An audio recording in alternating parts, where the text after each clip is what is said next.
오늘의 사연 시작합니다. 안녕하세요. 아내와 싸우고 절절매고 있는 가장인데 제 넋두리나 좀 하려고 이렇게 사연을 보내고 있습니다. 제가 최근에 본가에서 부모님께 아주 혼이 나고는 집에 왔습니다. 제 처가 그동안 워낙에 시댁 식구들과 사이가 안 좋다 보니 제가 중간에 난감한 적이 많았는데 이번에도 또 그런 상황이더군요. 아내는 입이 싸서 뭐가 됐던 마음에 담아놓지를 못하기에 이리저리 말을 옮겼고 그것이 늘 화근이 되어 시댁과 분란이 일었습니다. 더구나 저희 엄마가 워낙에 깐깐한 분이다 보니 며느리가 버릇없이 구는 꼴을 절대 못 보시는지라 이번 일을 기점으로 아예 제 마누라의 버릇을 단단히 고쳐놓으려고 작정을 하시더군요. 애초에 저와 아내가 연애할 때만 해도 엄마가 아주 내놓고 우리 만남을 말리고 난리도 아니었었고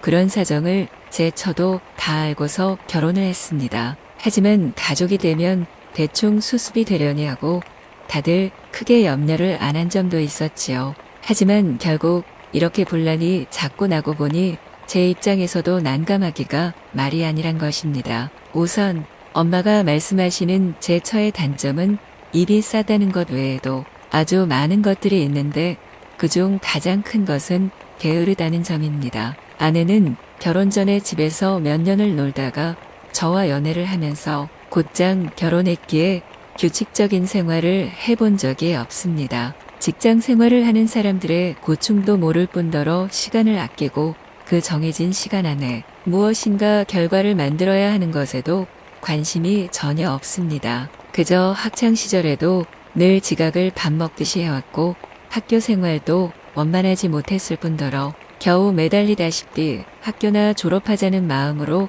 일상을 대해왔다고 합니다. 열심히 살아도 모자랄 젊은 시절을 그렇게 인생을 나태하게 보냈으니 이후의 인생 자체가 재미도 없고 늘 괴로움의 연속인 것이야 말해 무엇하겠습니까. 더구나 아내는 은근히 질투심도 많고 시기심이 대단해서 남이 주목받고 대단하게 취급되는 것을 배 아파 못 견뎌 하는 성격도 있습니다. 그리고 그들이 대단함에 오기까지 얼마나 고통과 좌절을 겪으며 목표에 도달했는지는 생각을 못하는 사람입니다. 그러다 보니 늘 남의 좋은 것을 보면 탐을 내고 흠을 잡고 싶어하고 자신은 노력도 않은 채 부러운 마음을 시기심으로 표출하며 남을 깎아내리는 상황을 반복하고 있는 것입니다. 아내에게 내재된 그런 비뚤어진 마음은 시댁에서 전적으로 발휘되어 늘 입방아에 올랐습니다. 제 여동생이 학창 시절 내내 열심히 공부해서 의사가 되었는데 아내는 그조차도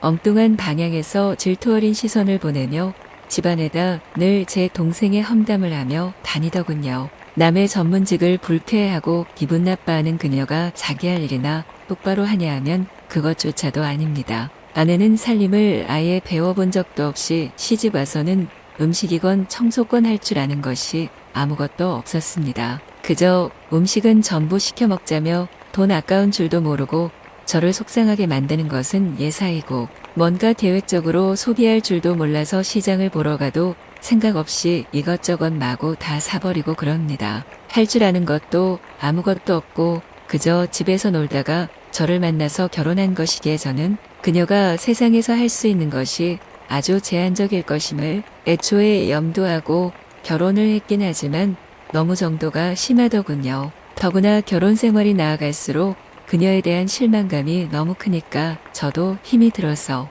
한 번씩 아내에게 주의를 주곤 하는데 그럴 때마다 아내는 발악대며 애초에 그 여자랑 결혼하지 왜 자기랑 해서 이렇게 됐냐며 마구 화를 냅니다. 그 여자. 네, 그 여자랑 결혼했더라면 이렇게 속 터지게는 안 살았을 것입니다. 결혼 전에 아내와 연애하고 있을 때 아주 괜찮은 여자가 제게 다가온 적이 있었거든요. 우리 동네에서 약국을 하던 약사였고 그녀는 늘 밝고 쾌청한 얼굴로 제가 사가는 소화제나 찜질팩을 건네주던 참한 아가씨였죠. 저는 그녀와 얼굴이 익어가면서 잔잔한 안부도 묻고 이리저리 이야기도 주고받으며 참 친하게 지냈습니다. 어느 날은 그녀가 무거운 약품 박스를 사무실 안쪽으로 옮기고 있기에 제가 얼른 가서 도와준 적도 있었고, 그때가 마침 점심시간이어서 그녀가 곧 음식을 시킬 거니까 같이 짬뽕이나 먹고 가라며 가게 안의 사무실로 저를 초대한 적도 있었습니다. 그녀는 저와 같이 식사를 하며 자신의 집이 근처에 있어서 제가 동네에 다니는 것도 자주 봤다고 하더군요. 그리고 그 전주에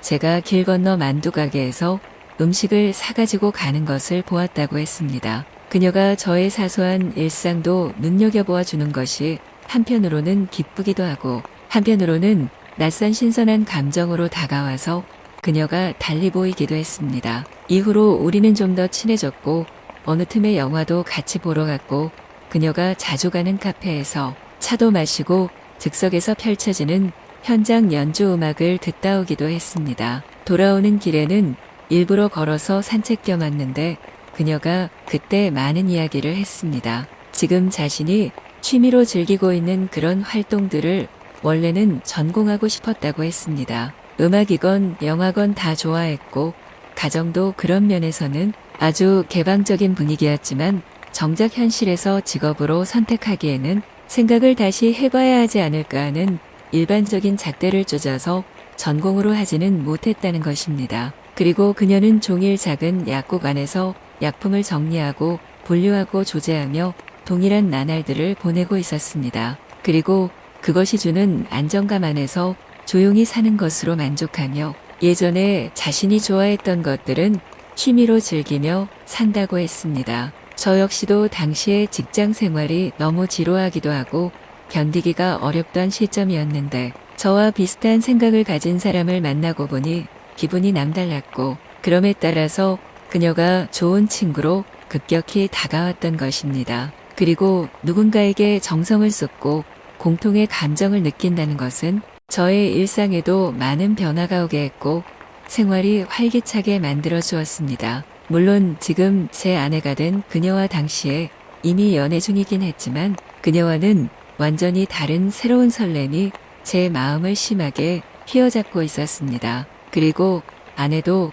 당시에 이미 저의 변화를 눈치채고 있었습니다. 더구나 그 상대가 약국의 그녀란 것도 알게 되었고요. 그래서인지 아내는 의사인 제 여동생이건 결혼 전에 그 약 사건, 소위 전문직 여성이라면 치를 떨며 싫어하고 험담을 하더군요. 자신이 갖추지 못한 것에 대한 열등감이랄까. 하여간 능력 있다고 여겨지는 여자들을 극히 혐오하고 깎아내리더군요. 하지만 정작 아내가 부러워서 그렇게 치를 떠는 여자들도 알고 보면 종일 약품 박스를 먼지 날리며 나르거나 수술이나 치료가 잘못되어 불평불만인 환자들의 원성을 들어야 한다거나 직업명의 화려함과는 달리 그저 동네 슈퍼 주인이나 다름없이 무료한 나날을 보내기도 한다는 것을 모르는 듯 하더군요. 어떻건 아내의 열등감은 집안에 분란을 일으켜왔고 지금은 제가 나서야 할 시점이 된 것 같습니다. 제가 선택한 여자니까 그녀의 아픔이건 고통이건 원인을 찾아서 제가 보듬어 주어야 할 의무가 있는 거겠죠. 질투가 심한데 스스로 노력하지 않으며 자신의 상처를 늘 덮어버렸던 그녀가 이제는 확실한 해결책을 찾을 수 있도록 제가 옆에서 도와줘야 할 것 같습니다. 그게 부부의 본 모습 아닐까 합니다.